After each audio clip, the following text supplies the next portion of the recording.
2021년도 부활절이 되었습니다. 부활절을 맞이해서 예수 그리스도의 부활의 기쁜 소식이 성도 여러분의 심령과 가정에, 우리 이웃들과 우리 민족의 가슴에 기쁨과 평화와 소망을 줄 수 있기를 진심으로 축원하겠습니다. 성탄절은 예수님의 탄생 기념일입니다만 부활절은 예수님의 부활 기념일이 아니라 예수님께서 실제로 부활하신 날입니다. 이스라엘에서 유월절 명절을 출애굽 이후에 3,500년이나 지난 오늘날까지 계속 명절로 지켜오고 있으니까요. 그런 예수님께서 십자가에 돌아가신 날인 유월절과 사흘 후 바로 초실절 명절이죠. 유월절 8일 기간 안에 있는 초실절입니다. 그 부활하신 날은 예수님께서 실제로 돌아가신 날이시고 실제로 부활하신 날이신 겁니다. 이런 뜻깊은 부활절 아침에 예수 그리스도의 부활의 기쁜 소식이 성도 여러분의 심령과 가정과 우리 이웃들과 우리 민족의 가슴마다 참으로 기쁨과 평화와 소망을 줄 수 있기를 다시 한번 축원하겠습니다. 예수님께서 십자가에 돌아가셨을 뿐만 아니라 부활하셨다는 사실은 모든 사람에게 가장 기쁜 구원의 소식입니다만 부활에 관한 한 가장 큰 난관은요, 믿기 어렵다는 점일 것입니다. 죽은 사람이 사흘 만에 살아나다니 믿기가 어려운 것이죠. 그래서 오늘 본문 11절에 보면 심지어 11 제자들까지도 뭐라고 나와 있습니까? 11절 같이 한번 읽어보시죠. 11절 함께 읽으십니다. 사도들은 그들의 말이 허탄한 듯이 들려 심지어 11 제자들까지도, 사도들까지도 말이죠, 그들의 말이 어떻게 들렸다고요? 허탄한 듯이 들려 믿지 아니하니라. 아니, 예수님을 그렇게 3년 반 동안이나 따라다니고 곁에서 지켜본 11 사도까지도 부활하신 예수님을 배웠다는 여인들의 증언을 처음에는 믿지 못했다는 거예요. 그 정도가 아니고요. 오늘 본문 뒤에 38절에 보시면요, 부활하신 예수님을 제자들이 심지어 직접 뵈면서조차도 마음에 의심이 일어났다는 거예요. 사실 사람이 죽었다가 사흘 만에 부활한다는 것은 인간의 상식으로는 불가능한 이야기죠. 그래서 역사상 수많은 사람들이 예수님의 부활을 믿지 못해서 부활을 부인하는 많은 잘못된 주장들을 펼쳤습니다. 그중 하나가 마태복음 28장 15절에 나와 있는 밤에 제자들이 와서 예수님의 시신을 도적질하여 갔다 하는 주장입니다. 또 하나는 이때 여자들이 다른 무덤으로 잘못 찾아갔었다는 주장입니다. 그러나 오늘 보면 바로 앞에 보면요, 바로 그 전날 저녁에 부활을 목격한 여인들이 아리마대 요셉과 니고데모를 따라서 예수님의 무덤과 그 시체를 어떻게 뒀는지를 보고 돌아갔다는데요. 이스라엘은 우리같이 이렇게 매장을 하는 것이 아니고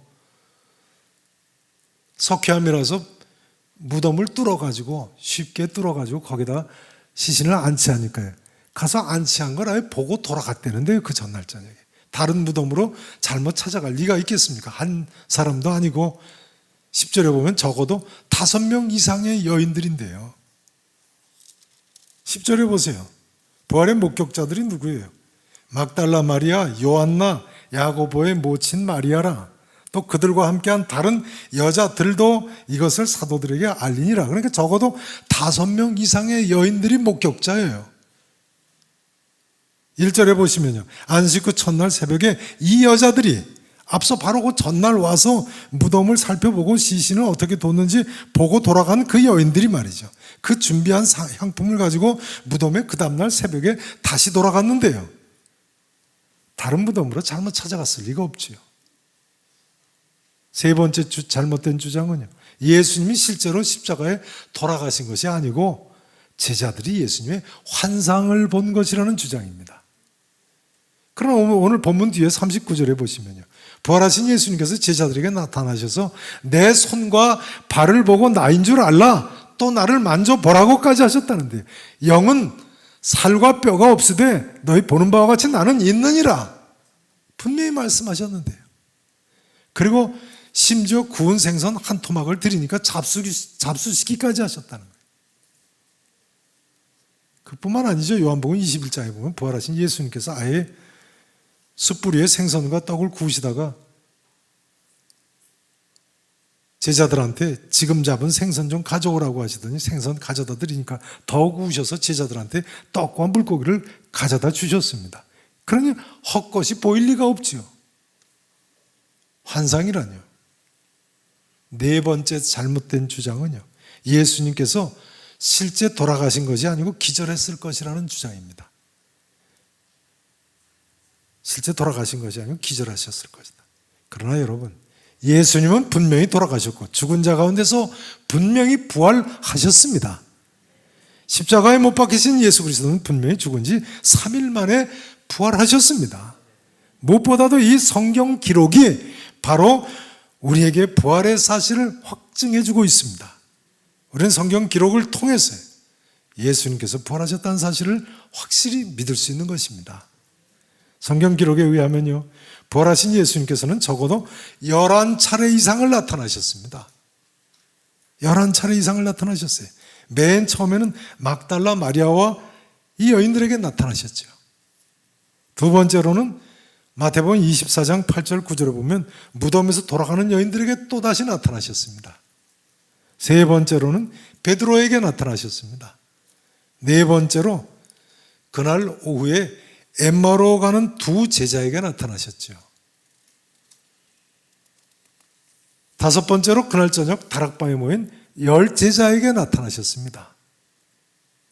여섯 번째로 여드레를 지나서 도마를 포함한 11 제자에게 또다시 나타나셨습니다. 일곱 번째로 갈릴리 호숫가에서 고기 잡던 베드로, 도마, 나다나엘, 야고보, 요한, 적어도 7명 이상의 제자들에게 나타나셨습니다. 여덟 번째는 마태복음 28장에 지상명령을 주실 때 갈릴리에 있는 산에서 11 사도에게 또 나타나셨습니다. 아홉 번째로 500여 형제에게 일시에 나타나셨다는 거예요. 열 번째로 예수님의 동생 야고보에게도 나타나셨습니다. 11번째로는 승천하실 때 감람산에서 11 사도에게 나타나시고 11 사도가 보고 있을 때 구름 타고 승천하셨죠. 성경 기록에 의하면요, 부활하신 예수님께서는 이처럼 40일 동안이나 수많은 사람들에게 적어도 11차례 이상을 나타나셨어요. 그러니 우리가 예수님의 부활의 사실을 어떻게 부인할 수가 있겠습니까? 특별히 사도 바울이 고린도전서 15장에서 기록한 바에 의하면요, 예수님께서는 일시에 500여 형제에게 나타나셨는데 그 중에 대다수는 사도 바울이 고린도전서 편지를 쓸 때까지도 생존해 있었다는 거예요. 고린도전서가 주 55년경에 쓰여졌거든요. 그러니까 부활의 목격자들이 대다수가 바울이 고린도전서 편지를 쓸 때까지 생존해 있었을 겁니다. 주 55년경이면 당대에 쓰여진 것이니까요. 누구보다도 사도 바울이 부활하신 예수님을 목격했다는 사실이 예수님의 부활의 사실을 믿을 수밖에 없게 합니다. 바울은 부활하신 예수님을 다메섹 도상에서 만나고 만삭되지 못하여 난 자 같은 내게도 보이셨느니라 하지 않으셨습니까? 바울이 원래 믿던 사람입니까? 바울은 기독교를 핍박하던 불신자 중에 불신자였습니다. 기적을 통해서 부활하신 주님 만나고 나서 이처럼 기록을 하고 있는 것입니다. 여러분, 이 성경책을 읽어보세요. 예수님은 분명히 부활하셨습니다. 예수님께서 틀림없이 부활하신 증거는 이처럼 다른 무엇보다도 이 성경 기록을 통해서 알 수 있습니다. 20세기 기독교 최고의 변증가였던 프란시스 셰퍼 박사님을 아실 겁니다. 프란시스 셰퍼 박사는요, 자신이 믿게 된 동기를 이렇게 고백하고 있습니다. 들어보세요. 나는 불가지론자가 되고 나서, 그러니까 셰퍼 박사는 한때는 불가지론자, 하나님이 살아계신 것을 인간은 알 수 없다고 확신을 한 거죠. 이렇게 쓰고 있어요. 나는 불가지론자가 되고 나서 당시 읽고 있던 히랍 철학과 성경을 대조해 보기 위해서 비로소 처음으로 성경을 읽기 시작했다. 그리고 셰퍼 박사는 이렇게 계속하고 있습니다. 나는 진지하게 성경을 읽어갔다. 그래요. 성경을 통독해 본 적이 없는 기독교를 기독교라고 생각하던 것을 포기하기에 이르렀다. 무슨 이야기입니까? 성경을 통독해 본 적이 없는, 그러니까 성경도 제대로 안 읽고 자기 마음대로 생각하던 기독교인 거죠. 그걸 기독교라고 생각하던 것을 포기하기 이르렀다는 거예요. 이 시대에 얼마나 많은 사람들이, 특별히 젊은이들, 성경도 제대로 안 읽어보고 기독교를 안다고 여기죠. 잘못된 거예요. 그 다음 말씀이 중요합니다. 프란시스 셰퍼 박사는 이렇게 기록하고 있습니다. 그러자 6개월 만에 나는 기독교인이 되었다. 6개월 만에요. 혹시 이 자리에 하나님 살아계시고 예수님께서 내 죄 사해 주시고 부활하셨음을 아직도 믿지 못하시겠는 분이 계십니까? 이런 제안을 드리고 싶습니다. 정말 진지한 자세로 이 성경을 한 번만이라도 정독해 보세요. 셰퍼 박사가 이야기한 대로 이 성경에는 분명히 합리성이 있습니다. 성경은 합리성, 곧 믿을 수밖에 없는 충분한 이유가 있는 책입니다, 여러분. 아무쪼록 이 시간 함께 예배드리시는 모든 분들께서, 특별히 오늘 각 가정에서 우리 청소년들, 청년들, 온 가족이 예배드리는 가정들이 있으실 텐데요. 믿음 없는 자가 되지 말고 믿는 자가 되시기를 진심으로 축원하겠습니다. 이제 예수님께서 틀림없이 부활하셨다는 사실은 두 번째로 제자들의 증언을 통해서 알 수 있습니다. 제자들의 증언을 통해서요. 성경 복음서에서 이처럼 예수님께서 부활하셨다는 기록이 많이 실려 있습니다만 사도행전 기록을 통해서 봐도요, 우리는 예수 그리스도의 부활을 믿을 수밖에 없습니다. 자, 한번 그 기록들을 좀 찾아보시겠습니다. 사도행전 2장을 찾아보시죠. 사도행전 2장, 신약성경 190페이지입니다. 사도행전 2장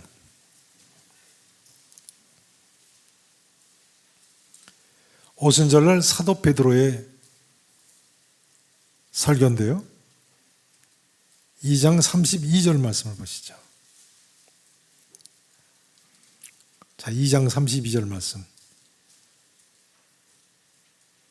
같이 한번 읽어보실까요? 자, 함께 읽으십니다. 이 예수를 하나님이 살리신지라 우리가 다 이 일의 증인이로다. 자, 오순절날 마가의 다락방에서 사도 베드로가 뭐라고 외칩니까? 이 예수를 하나님이 어떻게 하셨다고요? 살리셨다고요. 부활시키셨다고요. 우리가 다 이 일의 뭐라고요? 증인이로다.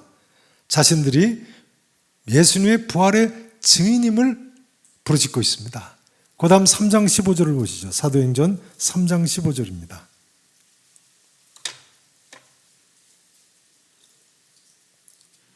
3장 15절을 보세요. 제가 봉독드립니다. 생명의 주를 죽였도다. 자, 이 사도행전 3장 말씀은요, 성전 비문에서 나면서부터 못 걷게 된 사람을 고쳐주고 나서 사도 베드로가 외치는 말씀입니다. 보세요. 생명의 주를 죽였도다. 그러나 하나님이 죽은 자 가운데서 그를 어떻게 하셨어요? 살리셨으니 우리가 이 일에 뭐라고요? 증인이라. 다시 한 번 더 자신들이 부활의 증인임을 증거하고 있습니다. 자, 그 다음 사도행전 10장을 보시겠습니다. 사도행전 10장.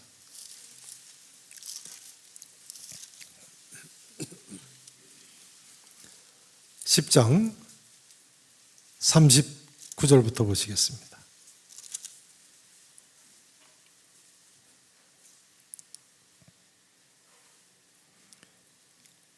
자, 사도 베드로가 백부장 고넬료의 집에서 증언하는 말입니다. 10장 39절 보세요. 우리는 유대인의 땅과 예루살렘에서 그가 행하신, 여기 그는 예수님이죠. 예수 그리스도께서 행하신 모든 일에 뭐라고요? 증인이라. 그를 그들이 나무에 달아 죽였으나, 보세요. 하나님이 사흘 만에 다시 어떻게 하셨어요? 살리사 나타내시되 모든 백성에게 하신 것이 아니요 오직 미리 택하신 누구라고요? 증인, 곧 죽은 자 가운데서 부활하신 후 그를 모시고 음식을 먹은 우리에게 하신 것이라. 사도 베드로가 자신들이 증인임을 증언하고 있는 말입니다. 부활의 증인이라는 거예요. 그 다음 13장 한 구절만 더 보시겠습니다. 사도행전 13장 30절부터 보십니다. 13장 각 가정에서도 다 찾아보시죠. 13장 30절부터 제가 31절 보겠습니다. 보세요. 1차 전도여행 중에 사도 바울이 외친 말입니다. 하나님이 죽은 자 가운데서 그를 어떻게 하셨어요? 살리셨어요. 갈릴리로부터 예루살렘에 함께 올라간 사람들에게 여러 날 보이셨으니 그들이 이제 백성 앞에서 그의 뭐라고요? 증인이라고요. 여러분, 초대교회 사도들이 전한 복음의 핵심 내용이 바로 이처럼 예수님의 십자가에 돌아가심과 부활이었음을 알 수 있고요. 그 증인들이 바로 사도들입니다. 예수님의 부활은 이처럼 부활의 목격자들인 제자들의 증언을 통해서 볼 때에 우리가 믿지 않을 수 없는 팩트, 사실인 것입니다. 예일대 법대 출신으로 미국 시카고 트리뷴주의 기자였던 리 스트로벨이라는 분을 아실 겁니다. 철저한 무신론자였다가 후에 믿고 나서는 리 스트로벨이 이렇게 쓰고 있습니다.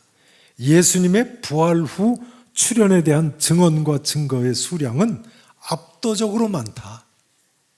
얼마나 많다고 하느냐면요, 만약 당신이 예수님의 부활 후 예수님을 목격한 증인들을 한 사람씩 법정에 세우고 각 사람마다 15분씩 시간을 들여서 반대 신문을 한다고 하자. 한 사람 앞에 15분씩 법정에 세우고 그 예수님 부활 목격자 증인들을 15분씩 신문을 한다고 쳐보자는 거예요. 그러면요, 쉬지 않고 종일토록 신문을 한다고 해도 월요일 아침에 시작해서 금요일 저녁 때까지 그들의 증언을 들어야 할 것이라고 했어요. 그리고 이렇게 쓰고 있습니다. 연이어 129시간 동안이나 목격자들의 증언을 들은 후에도 믿지 않을 사람이 과연 있을까? 129시간 동안이나 목격자들이 계속 15분씩 나는 예수님의 부활을 목격했다, 분명히 목격했다고 하는데 안 믿을 사람이 있겠냐. 그러니 성도 여러분, 이제는 도마처럼, 의심 많은 도마처럼 말이죠, 믿음 없는 자가 되지 말고 믿는 자가 되시기를 다시 한번 축원하겠습니다. 이제 예수님께서는 틀림없이 부활하셨다는 사실, 세 번째로 무엇보다도 제자들의 삶을 통해서 알 수 있습니다. 먼저는 제자들의 글을 통해서, 두 번째는 제자들의 말을 통해서라면 이번에는 제자들의 삶을 통해서입니다. 예수 그리스도의 부활의 또 하나의 증거, 부활을 믿은 제자들이 180도 변해서 담대한 삶을 살았다는 것을 들 수 있어요. 오늘 본문 7절에 보시듯이요, 만일 예수님의 부활이 사실이 아니라면요, 내가 십자가에 못 박히고 제3일에 다시 살아날 것이라 이렇게 말한 그 사람을 누가 그 사람을 위해서 목숨 내놓고 순교를 하겠습니까, 여러분? 이론적으로, 논리적으로 말이 되는 이야기입니까? 내가 십자가에 못 박히고 3일 만에 살아날 것이라고 했는데 부활하지 않았다면 누가 그 사람 위해서 목숨 내놓고 순교하겠어요? 그것도 한두 사람이 아니고 수많은 사람들이 말이죠. 예수님의 부활을 목격했다고 외친 사람들은 사실상 대로마 제국의 박해가 시작되면서 거의 다 순교했습니다. 예수님의 11사도 중에 사도 요한 이외에는 전원이 순교당한 것으로 알려지고 있습니다. 사도 요한도 예수님 부활을 증거하다 반모섬으로 귀향을 갔죠. 일설에 의하면 사도 요한도 순교했다고 알려지고 있어요. 초대교회 교부였던 클레멘트의 고린도 교회에 보낸 편지에 의하면요, 사도 바울과 베드로도 분명히 순교를 했습니다. 교부 클레멘트가 쓴 고린도 교회에 보낸 편지는 주 96년경에 쓰여진 편지입니다. 그러니까 이미 사도 바울과 베드로의 순교에 대한 기록이 당대에 쓴 기록이니까 믿을 수밖에 없는 거죠. 주 96년경이니까요. 당대에 쓴 기록 아닙니까? 기독교가 공인될 때 로마 황제 콘스탄틴의 고문이었던 유명한 역사가 유세비우스는요, 네로의 박해를 받아서 바울이 로마에서 참소형에 처해졌고 사도 베드로도 십자가에 달려 죽었다고 전해지고 있다. 이렇게 기록하면서 이렇게 쓰고 있습니다. 오늘날까지 바울과 베드로의 이름이 로마시의 공동묘지에 남아있다는 사실에 의해 확정된다. 그러니까 로마의 역사가 유세비우스가 살던 시대가 주 300년경이거든요. 300년대 초거든요. 그때까지도 사도 베드로와 사도 바울의 묘소가 로마시 공동묘지에 남아있다는 거예요. 묘비가 남아있고요. 오늘날은 사도 베드로의 순교 장소에 로마 교황이 살고 있는 바티칸 성당이 세워졌습니다만, 여러분, 이 베드로와 바울과 사도들이 글과 말과 삶으로 증언하던 부활의 사실을 진실로 믿으실 수 있기를 진실로 바랍니다. 예수님의 부활을 믿는 것이 예수님을 믿는 것이고, 부활을 믿는 사람이 진실로 구원을 받는 사람인 것입니다. 이제 이해만 말씀드리고 마치기를 원합니다. 예수는 역사다라는 책에서 리스트로벨은 게리 하버마스 교수에게 들은 이야기를 이렇게 전하고 있습니다. 게리 하버마스 교수는 우리 교회 서광일 목사님이 유학하신 리버티 신학교 교수이십니다. 게리 하버마스 박사가 1995년에 아내 데비와 사별을 하게 됐습니다. 위암으로 세상을 떠났어요, 아내가요. 그때 게리 하버마스 박사는 정말 견디기 어려웠지만 무슨 일이 일어났냐 하면요, 자기한테 전화를 하는 학생들이 자기를 위로하려고 하는데요, 당연한 이야기 아니겠습니까? 위로하려고 하는데 글쎄 전화로 듣다 보니까 학생들이 평소에 자기가 가르치던 내용으로 자기를 위로하려고 하더라는 거예요. 그때를 기억하면서 게리 하버마스 박사는 이렇게 쓰고 있습니다. 그때 만약 하나님께서 나에게 오신다면 나는 오직 한 가지 질문만을 여쭈었을 것이다. 그 질문은 이것이다. 주님, 왜 데비입니까? 왜 그녀가 죽을 병에 걸려야 하는 겁니까? 그런데 그럴 때마다 하나님께서 마치 부드러운 목소리로 이렇게 물으실 거라는 생각이 들었다는 거예요. 게리야, 내가 내 아들을 죽은 자 가운데서 살려낸 것을 알고 있냐? 내 아들을 죽은 자 가운데서 살려낸 것을 알고 있냐? 게리 하버마스 박사의 대답입니다. 아무럼요. 주님, 저는 그 주제로 7권의 책을 썼습니다. 물론 예수님께서는 살아나셨지요. 그렇지만 제가 알고 싶은 건 데비가 어떻게 되느냐입니다. 그런데 하나님께서는 그럴 때마다 자기 마음속에 꽃 같은 질문을 던지시더라는 거예요. 이 질문입니다.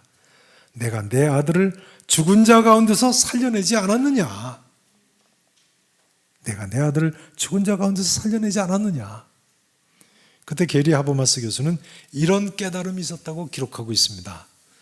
하나님께서는 만약 예수님께서 2000년 전에 부활하셨다면 1995년에 죽은 내 아내 데비도 부활할 것이라고 말씀하시는 것이었습니다. 제 아내가 죽어가는 것을 보는 일은 정말 견디기 힘들었습니다. 그러나 부활이 그녀의 고통을 해결해 줄 것이라는 사실을 저는 받아들이지 않을 수 없었습니다. 그리고 이렇게 계속 쓰고 있습니다. 저는 이 게리 하버마스 박사의 이 말에 전적으로 동의합니다. 들어보세요. 부활은 단순한 설교거리가 아닙니다. 부활은 단순한 설교거리가 아니라는 거예요. 저는 전심으로 부활을 믿습니다. 부활이 있다면 천국도 있습니다. 예수님께서 부활하셨다면 데비도 부활합니다. 그리고 저 역시도 언젠가는 부활할 것입니다. 그때 저는 예수님과 데비 두 사람 모두를 만나볼 수 있을 겁니다. 성도 여러분, 어떻게 생각하십니까? 저는 말입니다, 이 다음에 그 게리 하버마스 박사님과 앞서간 그 사모님과 예수님을 분명히 어느 날 만나게 될 줄로 믿습니다. 사도 바울의 이 말씀만 인용하고 마쳐야겠습니다. 그리스도께서 죽은 자 가운데서 다시 살아나셨다 전파되었거늘 너희 중에 어떤 사람들은 어찌하여 죽은 자 가운데서 부활이 없다 하느냐? 고린도전서 15장 12절 말씀입니다. 기도하시겠습니다. 이 시간 같이 말씀을 생각하시면서 합심해서 기도했으면 좋겠습니다.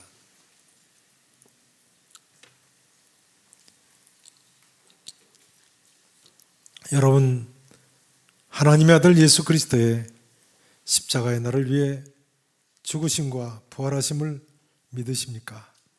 흔들리지 않는 믿음을 위해서 기도하십시다. 누가 뭐라고 해도 흔들리지 않는 부활신앙을 갖기를 위해서 우리 간절히 기도하십시다. 특별히 나는 아직도 대속의 죽음과 부활의 사실을 믿을 수가 없습니다 하는 분이 계십니까?